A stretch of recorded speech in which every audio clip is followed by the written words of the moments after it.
The city lights felt like cold, distant stars.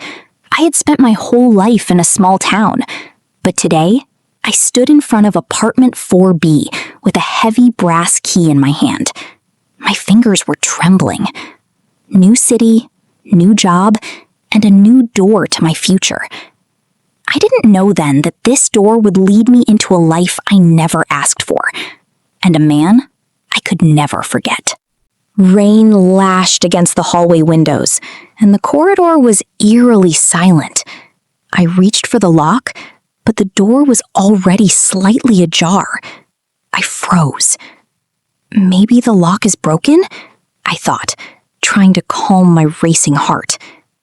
As I pushed it open and stepped inside, a strange scent hit me, metallic and sharp. It was the smell of rain, copper, and gunpowder. The apartment was swallowed by shadows, lit only by the rhythmic flashes of a blue neon sign outside. That's when I saw him. A dark silhouette was slumped behind the sofa, one hand pressed hard against his side. Blood was seeping through his fingers. He looked up, and for a second, time stopped. His eyes were a piercing, stormy blue, filled with a terrifying mix of agony and rage. "Don't scream," he rasped, his voice sounding like broken glass. In his other hand, a blade caught a glint of light. I stumbled back, my heel catching on a coffee table. "Who are you? This is my apartment," I managed to whisper, my voice shaking. He let out a pained groan. "This is 4A. You're in the wrong place. Now stay quiet, or neither of us makes it out of here alive." He was fading fast. His face turned a ghostly pale, and his head slumped against the wall. I had two choices: run out that door and call the police, or save the life of a dangerous stranger. Something in his eyes, not the anger, but a sudden, flicking vulnerability, held me back. I dropped my bags and knelt beside him. I chose the path I shouldn't have. I spent the night working in the dark, cleaning his wound. He bit his lip so hard it bled, but he didn't make a single sound. As I cut away his shirt to bandage the gash, I noticed his body was a map of old scars, faded white lines and jagged marks. This man wasn't just a stranger. He was a survivor of something dark. Who was he? And what was he hiding from? Morning arrived with a dull, gray light. He was unconscious on the bed, his breathing heavy. I turned on the news, expecting to see a face like his on a wanted poster, but there was nothing. Suddenly, his hand shot out and grabbed my wrist. His grip was like iron. "Did you tell anyone?" he demanded, his voice low and dangerous, his face inches from mine. For the next 2 days, we were trapped together in that suffocating apartment. He didn't speak much, but whenever his gaze caught mine, a strange electricity sparked through me. He moved like a ghost, even while injured. He made me coffee with a steady hand, and we spent hours in a heavy, charged silence. A dangerous bond was forming, one built on secrets and a romance I didn't want to admit. On the third evening, a violent pounding echoed from the front door. Marcus, he had finally told me his name, stood up instantly. He drew his knife and backed me against the wall, his hand hovering over my mouth to keep me silent. "Shh," he breathed into my ear. His body was so close, I could feel his frantic heartbeat against my back. In that moment, the fear of the door was nothing compared to the heat of him. A heavy voice boomed from the hallway. "Police! Is anyone inside? We're searching apartment 4A." Marcus looked into my eyes, searching for a sign of betrayal. He was giving me one last chance to give him up. I looked at the shadow of the officer through the peephole, then back at Marcus. I reached up, placed my hand over his, and slowly shook my head. I had made my decision. I was his accomplice now. The heavy boots outside finally turned away, their echoes fading into the rhythmic thumping of my own heart. Marcus didn't pull back immediately. He stayed there, his hand still cold against my lips, his eyes searching mine for the why behind my silence. The air between us was electric, charged with the sudden realization that there was no turning back for me. He slowly lowered his hand, his gaze lingering on my face with a look that was half gratitude and half warning. I had just traded my peaceful life for a shadow, and in that moment, the silence felt louder than any siren. We spent the rest of the night huddled in the corner of the darkened living room, away from the windows and the prying eyes of the street. Marcus began to tell me things, fragments of a life spent in the gray areas of the law, where friends turn into enemies for the right price. He spoke in a low rasp, his voice vibrating through the floorboards, as he explained that the wrong apartment was actually a planned safe house that had been compromised. Every word he whispered made the walls of my small world feel like they were closing in. I was no longer just a girl who lived in 4B. I was a secret keeper for a ghost. By dawn, the adrenaline had worn off, and Marcus's face turned a ghostly shade of gray as his injury began to bleed through the makeshift bandages again. I had to be brave, pushing aside my fear as I tended to the jagged wound on his shoulder while he sat stoically on the kitchen floor. As I cleaned the blood, I noticed a faded tattoo on his collarbone, a series of numbers that looked like a date or a code. He caught me staring and covered it with his hand, his eyes hardening for a brief second before softening again. "Some secrets are better left buried, Elena," he murmured, his voice thick with exhaustion and a pain he refused to show. The next evening, the blue and red neon sign from across the street began to flicker, casting a rhythmic, hypnotic glow over the apartment. Marcus was standing by the blinds, peering through a tiny slit, his body tense and ready for a fight that felt inevitable. He told me that he was being framed for a crime he didn't commit, orchestrated by people who wore badges just like the ones at the door. "They don't want the truth. They want a body," he said, turning to look at me with a grim finality that made my blood run cold. I realized then that my protection wasn't just a favor. It was the only thing keeping him alive in a city that wanted him dead. Tensions reached a breaking point when a black sedan parked directly under my window and stayed there for 3 hours without moving. Marcus paced the room like a caged predator, his movements erratic and filled with a desperate, pent-up energy that filled the room. He turned to me, grabbing my shoulders with a grip that was desperate but careful, asking me to leave before things got worse. "Go now. Tell them I forced you. Tell them anything," he pleaded. But I looked at his bandaged shoulder and his tired eyes and knew I couldn't. I reached out and touched his cheek, a silent promise that I was staying until the end, whatever that might be. A sudden, violent thunderstorm broke over the city, the rain lashing against the glass so hard it masked the sounds of the street. Marcus used the noise to move around, checking the locks and the back fire escape with a practiced military precision. He found an old radio in my kitchen and began scanning the frequencies, his face illuminated by the small glowing dial as he listened for his own name. The storm felt like a shield, a temporary gift from the sky that allowed us to breathe for just a moment without looking over our shoulders. For the first time, he let his guard down, leaning his head against the wall and closing his eyes in the dark. In the quiet of the storm, we sat together on the floor, the distance between us finally disappearing as the cold night air seeped through the cracks. He reached out and took my hand, his palm rough and warm against mine, a grounding presence in the middle of the chaos. We didn't talk about the police or the betrayal. We talked about our childhoods and the things we missed about the sun. It was a fleeting, romantic moment, a spark of humanity in a situation that felt entirely inhuman. In that dark apartment, with the world hunting him down, I felt more alive than I had in years. The peace was shattered when a shadow moved across the fire escape, a silhouette blocking the rhythmic light of the neon sign.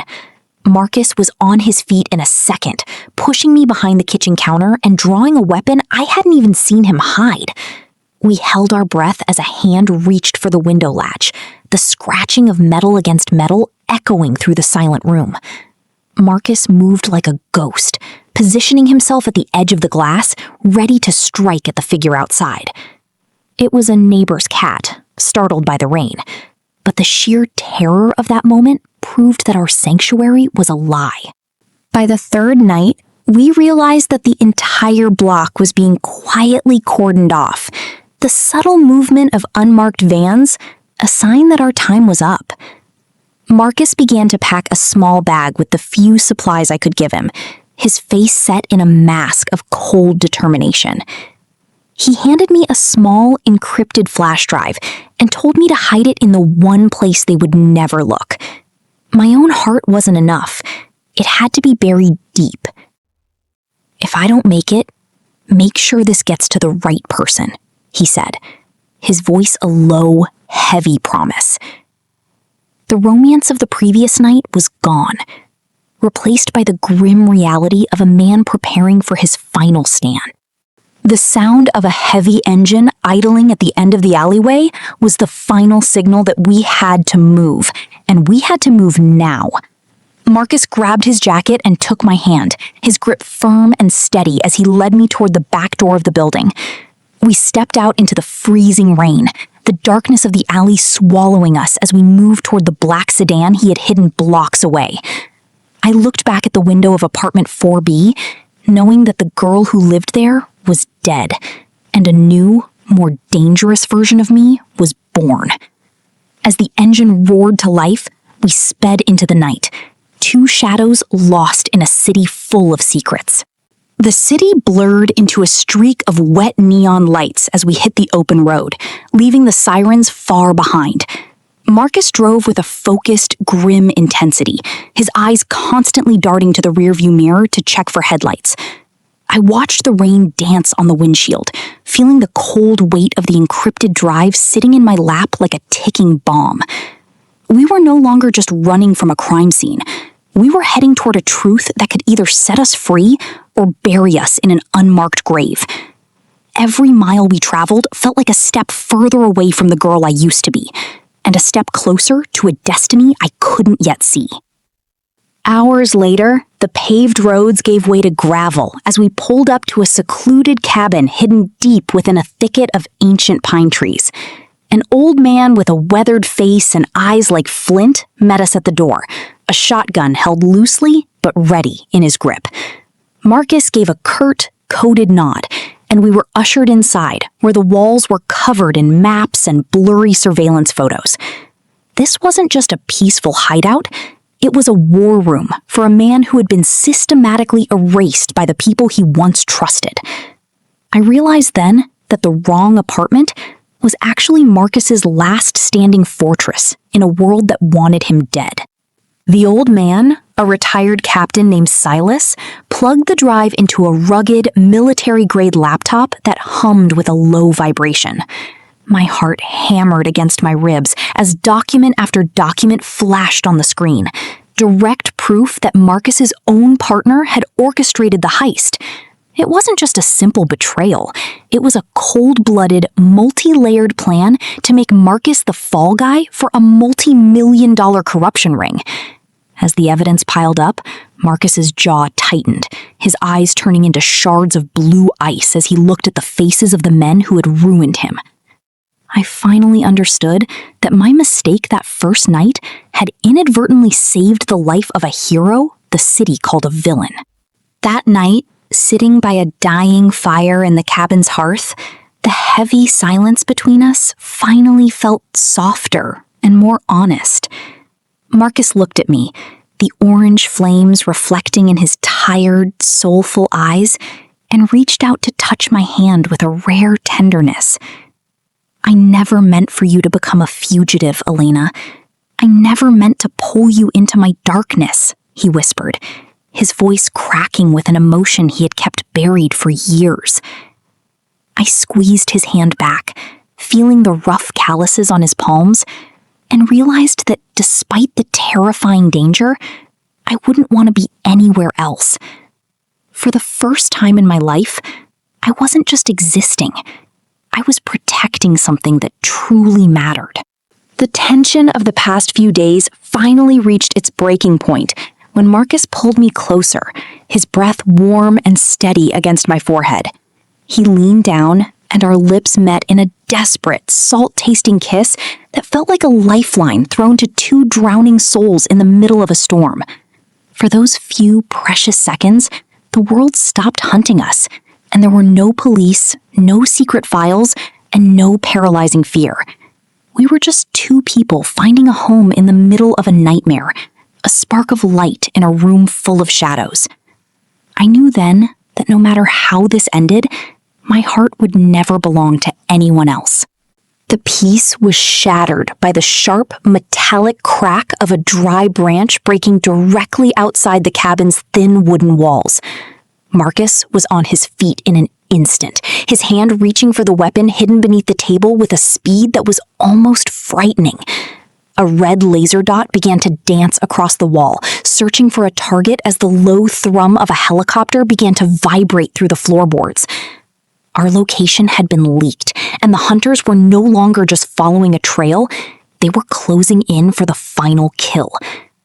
"Silas, get her to the cellar," Marcus commanded, his voice returning to that cold military precision that signaled the start of a battle. We didn't make it to the cellar. Instead, we sprinted into the blackness of the forest as high-powered flashlights cut through the trees behind us like hungry white eyes. Marcus led the way through the undergrowth, his hand locked in mine as we scrambled over slippery rocks and through thick, thorny brush that tore at our clothes. Bullets began to tear through the leaves above our heads, the cracks of the rifles echoing like thunder in the dead of the night. Every breath felt like liquid fire in my lungs, but Marcus's grip never faltered, pulling me forward whenever I stumbled. We were running toward the river, the only boundary between us and a forced confession that would end in our deaths. We reached the edge of a steep, jagged ravine, the roaring river below our only means of escape and our most dangerous enemy. A figure stepped out of the shadows.